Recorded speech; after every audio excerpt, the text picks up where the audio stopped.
Okay, so today we are going to discuss on operation on complex number. What I have done, I have taken two complex number. One is z1 is equals to n plus iota b1, and another complex number is z2 is equals to a2 plus iota b2.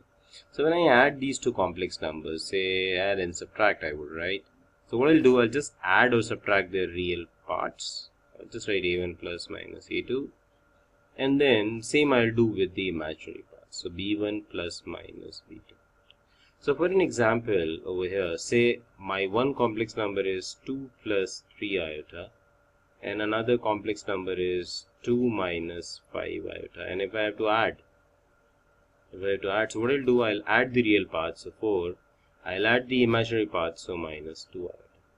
If I have to find out z1 minus z2, so what I'll do, I'll subtract real parts, so 2 minus 2 will be 0, and subtract imaginary parts, so I am going to get 0 plus 8 iota as an answer. Now when I multiply these two complex numbers, so what I'll do, z1 into z2, I'll just write a1 plus iota b1 into a2 plus iota b2. Now when I multiply, I'll multiply everything, real part to real part and imaginary part to real part, and after simplification, this is what I am going to get as an answer. This is at times used as a formula also, though this is not a formula kind of thing, but we can use this as a formula. So in the same thing, if I multiply z into z1, what I'm going to get is a1 a2, so 2 times 2 4, minus a formula minus b1 b2, 3 times minus 5, so minus 15, plus iota. Now a1 b2 is minus 10, and plus a2 b1, that is plus 6. So if I'll simplify it, my answer is going to be 19 minus 4 iota. So this is how I multiply. Now say if I multiply a complex number and its conjugate. So complex number is a1 plus iota b1 and a1 minus iota b1. And if I want to check the answer, my answer will be a1 square plus b1 square. This is going to be answer of z1 into z1 bar. Now if I take another thing, that is division, so it comes like a1 plus iota b1 divided by a2 plus iota b2. Now to simplify, what I do, I rationalize. I have to rationalize it the way we rationalize the rational numbers, and my answer over here is going to come.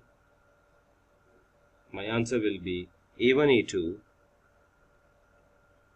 a2 plus b1 b2 plus iota.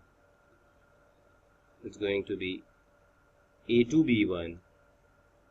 b1 minus a1 b2 and whole divided by, if you just observe over here, this is a complex number and this is its conjugate, so in division is going to be a2 square plus b2 square. So this is how we find out sum. So this is how we add complex number, we subtract, we multiply them, and we are going to take division. We are going to solve division questions like this. Now for an example, if I have to find out 1 over z, 1. So say z1 was, if you remember, a1 plus iota b2, a1 plus iota b1. So what I'll do, to simplify this thing, I am going to rationalize it. I will rationalize it with a1 minus iota b1.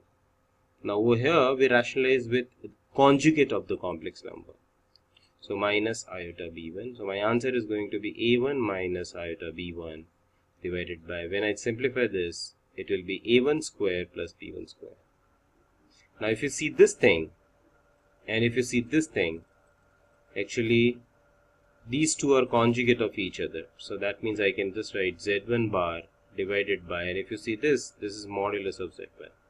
So whenever I have to find out 1 by z, so there is a formula that is 1 by z is equals to z bar divided by modulus of z whole square. This is how 1 by z is given, or z to the power minus 1 also you can say. This is how we find out.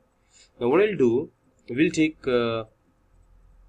say for an example over here, I can take z is equals to 3 plus 5 iota. Now if I have to find out z to the power minus 1, or if I have to find out 1 by z, what I'll do, so 1 plus 1 over 3 plus 5 iota. So if I use this formula, conjugate of this thing, so I'll just write 3 minus 5 iota divided by square of its modulus. So what will be the modulus? 3 square 9, 5 square 25. So my final answer is going to be 3 minus 5 iota divided by 34. So I can use this formula. This formula is very, very effective, and I can find out reciprocal of any of the complex number. So this is how operation on complex numbers can be done. Now, one very important thing I want to discuss about complex number will be complex plane. Complex plane. Complex plane. At times we call them Argand plane also, or we write Argand diagram also. Now, this is almost same as what we do in coordinate geometry. Say Z is a complex number given to me as minus 2 plus 3 iota. Now, to represent this complex number on a complex plane, now what is the meaning of complex plane is, there will be one horizontal and one vertical line.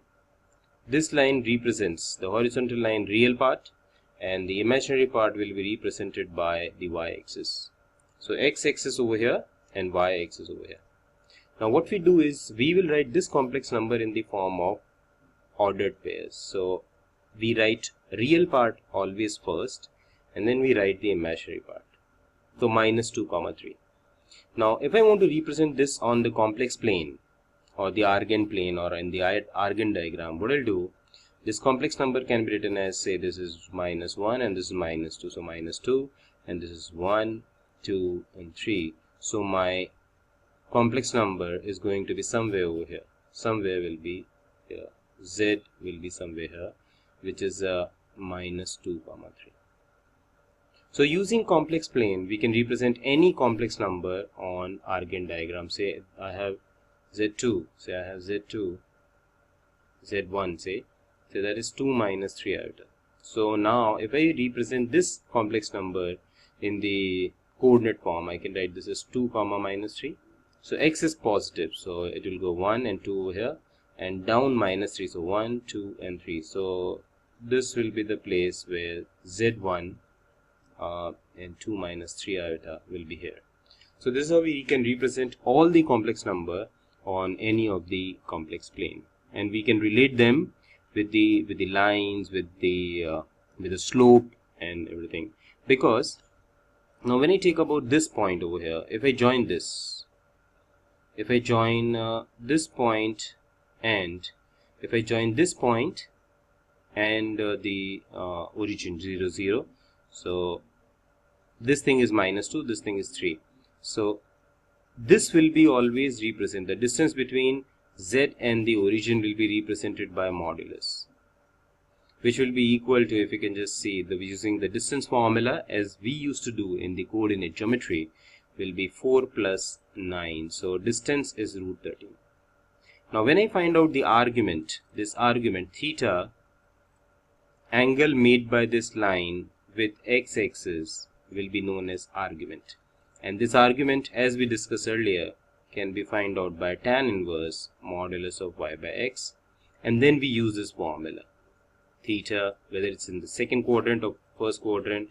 So it's the second quadrant, this, so I'll just write down over here pi minus tan inverse y by x. So this is how we can find out the argument and modulus, and this is how we can relate complex numbers with the concept which we did in coordinate geometry. So the distance between origin and the complex number is known as the modulus, and angle made by this line with the x-axis is called its argument.